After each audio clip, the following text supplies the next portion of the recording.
Ma otsustasin selle projektiga liitu sellepärast, et see toormaterjal on põnev. Ta on hästi lihtne, aga samas kui midagi tegema hakata, siis ta mingil hetkel saad aru, et pannakse piirangud peale ja nende piirangute murdmine, ma arvan, on minu jaoks väga hea väljakutse. Sellepärast ma otsustasin selle vastu võtta. Kuna eesmärk on reklaamida limonaadi, mis tuleb tavaliselt pudelis, siis kõige ägedam pudel minu meelest, Kleini pudel, on selline matemaatiline ja läbi selle oma vormi, lõputu pinnavormi on ta hästi ilus. Ja selle loogikale ma arvasin, et võiks selle skulptuuri üles ehitada. Ma arvan, et kunsti ja kommertsmaailma peaks pigem rohkem midagi kokku siduma ja neid omavahel lõimuma panema.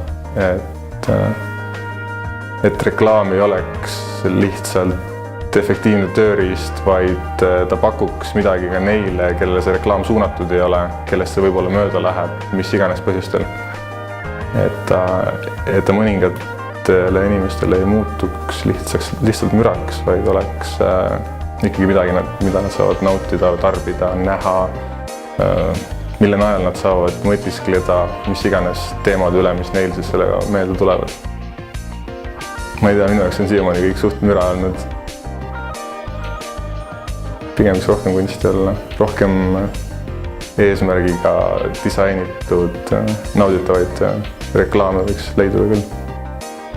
Mina muutan inspiratsiooni kõigest niivõrd kuivõrd, mida ma enda ümber näen, sest et kunagi ei tea, milliste joonte kombinatsioon, mida sa näed tänaval või videomängus või filmis või kellegi joonistuses või poorilombi peegelduses. Kõik niisugused kohad võivad käivitada inspiratsioonipuhangu ja ma üritan olla võimalikult avatud maailma mõjudele. Korgist inspiratsiooni leida alguses tundus väljakutse, aga mul on hea, et ma selle vastu võtsin, sest et ma pole selle meediumiga varem töötanud ja ma arvan, et mida rohkem erinevaid materjale ma suudan läbi töötada ja millest ma suudan ehitada või luua, kokku panna midagi värsket, lõpuks mulle endale kasulik, mis iganes siis sellest teosest pärast arvatakse.